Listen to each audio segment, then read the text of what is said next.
कृपया करके मेरा वचन सुनो। चाहे तस्वीन माघ और आषाढ़ मास के शुक्ल पक्ष में नवरात्र का व्रत क्यों किया जाता है, भगवान इस व्रत का क्या फल है, किस प्रकार से करना चाहिए और इस व्रत को पहले किसने किया, सो विस्तार से कहिए। बृहस्पति जी का ऐसा प्रश्न सुनकर ब्रह्मा जी बोले कि हे बृहस्पति जी, प्राणियों का हित करने की इच्छा से आपने बहुत ही अच्छा प्रश्न किया। जो मनुष्य मनोरथ पूर्ण करने वाले दुर्गा महादेव, सूर्य और नारायण का ध्यान करते हो मनुष्य धन्य है। ये नवरात्र व्रत संपूर्ण कामनाओं को पूर्ण करने वाला है। इसके करने से पुत्र चाहने वालों को पुत्र, धन चाहने वालों को धन, विद्या चाहने वालों को विद्या और सुख चाहने वालों को सुख मिलता है।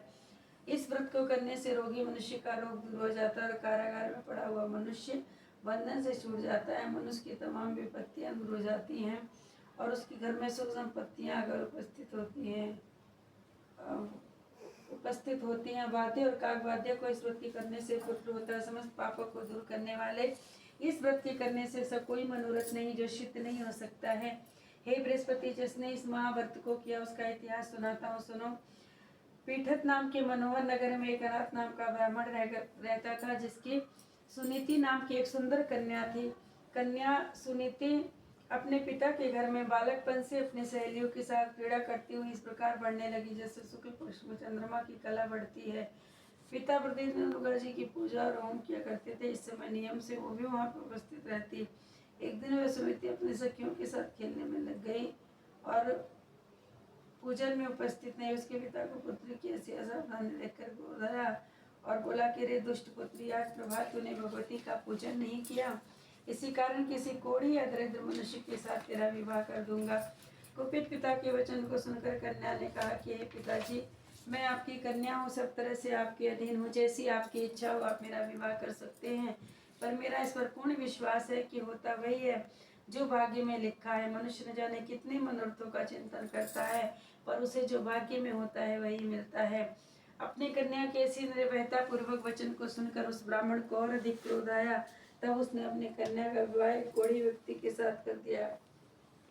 इस प्रकार से कहे हुए पिता के कटु वचनों को सुनकर सुमिति अपने मन में विचार करने लगी कि मेरा बड़ा दुर्भाग्य है जिससे मुझे ऐसा पति मिला। इस तरह अपने दुख का विचार करते हुए भयानक वन में गई। उस वन में उसने भयानक वन में गई। बहुत कष्ट उस गरीब बालिका की ऐसी दशा देखकर भगवती पूर्व पुण्य के प्रभाव से प्रकट हो गई और सुमिति से बोली कि ब्राह्मणी, मैं तुम पर प्रसन्न हूँ, तुम्हारी जो इच्छा हो सो वरदान मांग सकती हो। ब्राह्मणी कहने लगी कि आप कौन हैं जो मुझ पर प्रसन्न हुई है, मुझे बतलाइए। देवी बोली कि मैं ही भगवती दुर्गा माँ सरस्वती हूँ, मैं ही ब्रह्म विद्या हूँ, मैं ही शिव शक्ति हूँ और मैं प्राणियों के दुखों को दूर करके सुख प्रदान करती हूँ। ब्राह्मणी, मैं तुझ पर तेरे पूर्व जन्म की भक्ति से प्रसन्न हूँ, तेरे पूर्व जन्म की कथा सुनाती हूँ, सुन। तो पूर्व जन्म में निषाद बिल की पत्नी थी, अति प्रतिव्रता थी। एक दिन तेरे पति निषाद ने चोरी की और चोरी कर उन दोनों को सिपाहियों ने पकड़ लिया, ले जाकर जेल खाने में कैद कर दिया। उन लोगों ने तुम्हारे भोजन कुछ खाने को नहीं दिया। इसी प्रकार नवरात्र का व्रत हो गया और इस व्रत के प्रभाव से प्रसन्न होकर मैं तुम्हें मनोवांछित वर देने आई हूँ। ऐसा सुनकर ब्राह्मणी भगवती की स्तुति करने लगी, बोली कि हे माँ, आप तीनों जगत का संताप करने वाली हैं।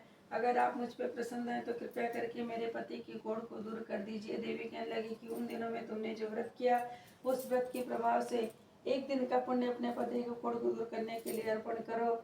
और ब्राह्मणी ने ऐसा ही किया। तब उसके पति का शरीर कोढ़ रहित होकर के अति क्रांति युक्त हो गया, जिसकी क्रांति के सामने चंद्रमा की क्रांति भी फीकी पड़ती थी।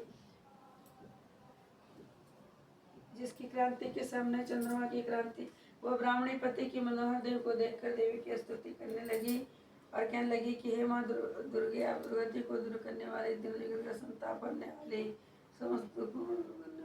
समस्त दुखों को दूर करने वाली हैं।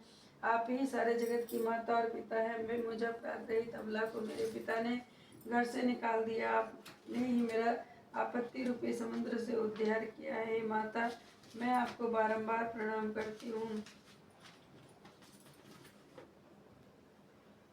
ब्रह्मा जी बोले कि बृहस्पति, इस प्रकार से सुमिति ने मन ही मन देवी की स्तुति की। उसकी स्तुति से देवी को संतोष हुआ। वो ब्राह्मणी से फिर कहने लगी कि तेरे उद्यालय नाम का अति बुद्धिमान कृतवान पुत्र शीघ्र होगा। जितेंद्रिय पुत्र शीघ्र ही होगा, और जो कुछ तेरी इच्छा हो सो मांग। इस पर वो ब्राह्मणी बोली कि हे माँ, अगर आप मुझ पर प्रसन्न हैं तो कृपया नवरात्र व्रत की विधि बतलाइए, जिस विधि से व्रत करने से समस्त मनोकामनाओं की पूर्ति होती है। माँ दुर्गा कहती है कि सुन, मैं तुझे नवरात्र व्रत की विधि बतलाती हूँ। ब्राह्मणी, तेरे लिए संपूर्ण पापों को दूर करने के लिए मैं इस बताती हूँ, जिसको सुनने मात्र से मोक्ष की प्राप्ति होती है। अश्विन मास के शुक्ल पक्ष की प्रतिपदा से लेकर 9 दिनों तक विधि पूर्वक व्रत करें। दिन भर का व्रत न कर सके तो एक समय पूजन करें।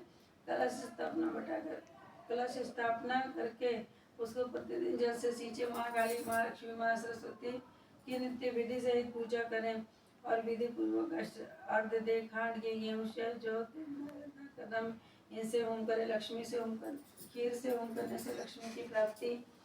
खीर और चंपा पुष्पों के धन पत्तों से तेज की प्राप्ति। आंवले से कीर्ति और केले से पुत्र, कमल से राज सम्मान, दाखों से सुख संपत्ति की प्राप्ति। इस प्रकार से मनुष्य इस विधान से होम कर आचार्य को अत्यंत नम्रता के साथ प्रणाम करे।